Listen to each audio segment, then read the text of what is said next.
একটা কথা মনে রাখবেন, বিশেষ করে আমাদের উত্তরাঞ্চলে এই যে পঞ্চগড় এবং ঠাকুরগাঁও এবং দিনাজপুর এই অঞ্চলগুলোতে বিশেষ করে আমরা দেখতে পাচ্ছি সনাতন ধর্মী ভাইদেরকে নিয়ে বিভিন্ন ধরনের নীল নকশা পরিচয় করার পায়তারা করছে। আমি ধন্যবাদ জানাই আমাদের প্রত্যেকটি সংগঠন ইউনিয়ন পরিষদের নেতৃবৃন্দরা। আপনারা কিন্তু সুশৃঙ্খল সুচিত্রভাবে আপনার মন্দির পাহারা দিয়ে ধরেন হিন্দু ধর্মের ভাইদের মহল্লাদের পাহারা দিয়ে আপনার সমস্ত রকম বিশৃঙ্খলা তৈরি করতে না পারে, সন্ত্রাসী কার্যক্রমে হতে পারে, এই জন্য আপনারা গুলি ভূমিকা রেখেছেন। এই জন্য জেলা বিএনপির পক্ষ থেকে আপনারা ধন্যবাদ কৃতজ্ঞ জানাচ্ছি। প্রিয় ভাইরা আমার, আজকে আমরা দেখতে পাচ্ছি যারা এই গত 15 জুলাই থেকে আন্দোলন শুরু হয়েছে, কোটা বিরোধী আন্দোলন, সেই আন্দোলন চলার সময় আমরা দেখেছি ঢাকা বিশ্ববিদ্যালয় থেকে আন্দোলন শুরু হয়েছে। সেই আন্দোলনের পর্যায়ক্রমে ঢাকা বিশ্ববিদ্যালয় থেকে শুরু করে ঢাকা বিশ্ববিদ্যালয় প্রত্যেকটি বেসরকারি বিশ্ববিদ্যালয় এবং প্রত্যেকটি সারা বাংলাদেশ শিক্ষা প্রতিষ্ঠান সব জায়গায় ছড়িয়ে দেখায় আমার। আমরা দেখতে পেলাম এই যে খুনি সাবেক পালিয়ে দেওয়া হাসিনা, আমরা দেখতে পেলাম উনি শেষে চায়না সফর করেছিলেন। চায়না সফর করে ওনার গণভবনে উনি নিজের ক্ষেত্রে ওনার দাবি করতে উনি সম্পত্তি, সেইখানে উনি বললেন উনার পিয়ন নাকি 400 কোটি টাকা মালিক এবং উনার সেই পিয়ন নাকি হেলিকপ্টারে চলাফেরা করে। একটা কথা আছে না, আল্লাহ অন্তরীকে বিশ্বাস করে না, আবার পছন্দ করে না। দেখেন আজকে উনি 15 তারিখে প্রেস কনফারেন্স করেছেন, কিন্তু 3 দিন পরে অর্থাৎ 5 তারিখের মধ্যে হাসিনাকে পদত্যাগ করে পালিয়ে যেতে হয়েছে। ভাইরা আমার,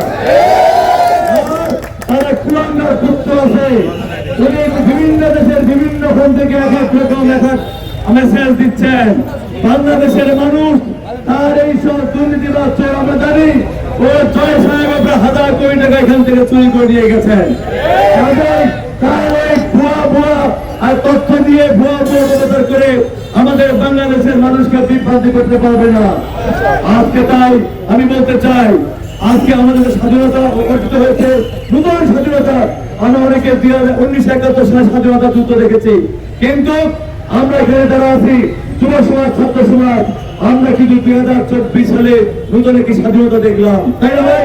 স্বাধীনতা দেখলাম এবং এই স্বাধীনতা যুদ্ধ করতে গিয়ে ইতিমধ্যে সারা বাংলাদেশে 800 বেশি আমাদের ছাত্র ভাই এবং জনতা নিহত হয়েছেন। তার মধ্যে আমাদের পঞ্চগড় জেলায় 5 জন, আমাদের পঞ্চগড়ে এখন পর্যন্ত 5 জন নিহত হয়েছেন। অনেকে এখনো চিকিৎসা দিয়েছেন গুলিবিদ্ধ অবস্থায়। কাজেই আমি মনে করি 18 বছর আগে উনি যে পালিয়ে গেছেন, শেখ হাসিনা সেই রেকর্ডটাই ভঙ্গ করেন বা পালিয়ে গিয়ে। তো শেখ হাসিনা পালিয়ে গেলেন না, তার মন্ত্রিসভার প্রত্যেকটি সদস্য, তার পার্লামেন্টের প্রত্যেকটি সদস্য আজকে পালিয়ে গেছে। ভাইরা আমার, বুঝুন তারা কত চুরি কত ডাকাতি করেছে।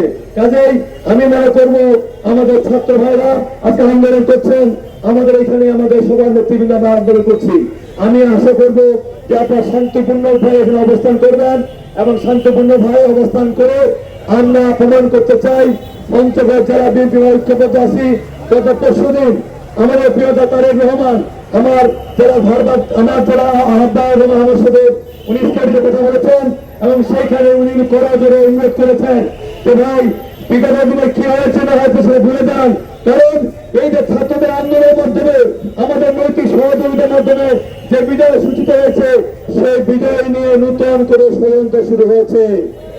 কাজে আজকে যদি আমরা ঐক্যবদ্ধ না থাকি, আজকে যদি আমরা দেশটা পাওয়া না নেই, তাহলে আবার ওই কুচক্রী বল, ওই সন্ত্রাসী বল, ওই দুর্নীতিবাজরা আবার ক্ষমতা আসার পায়তারা করছে। কাজেই আমি মনে করবো আমার ভারপ্রাপ্ত চেয়ারম্যানের মেসেজ, সেই মেসেজটা আমি আমার প্রত্যেকটি সংগঠনের প্রত্যেকটি নেতা কর্মীদের সেটা দিলাম, আপনারা সেটা গ্রহণ করবেন। এবং এখানে আগামীকাল আমাদের প্রিয় নেতা বলেছেন, এইবার আমাদের প্রিয় নেতা আমাদের মা দেশটি বেগম খালেদা জিয়ার জন্মদিন উপলক্ষে আমরা কোন কেক কাটবো না, কোথাও কেক কাটবেন না। আগামীকাল আমরা এখানে সকাল 10:30টার দিকে আমরা নেতৃবৃন্দ আপনার আসবেন, আমাদের নেত্রীর সুস্বাস্থ্যের দিকে কামনা করে এবং এই যে ছাত্র অভ্যুত্থানে যারা নিহত হয়েছেন তাদের প্রত্যাখ্যান করবো এবং আমাদের আন্দোলনে যারা নিহত হয়েছেন আরফিন আমাদের বন্ধ করে তার মাথা কামনা করবো এবং দেশের ভাই আহত হয়েছেন তাদের সুস্বাস্থ্য দীর্ঘায়ু কামনা করবো। এই করে আমরা এখানে একটা দোয়া অনুষ্ঠান করবো। আমি আশা করবো আপনারা প্রত্যেকেই সেই দোয়া অনুষ্ঠানে উপস্থিত হবেন। এখন আপনাদের সামনে সমাপনী বক্তব্য দিবেন।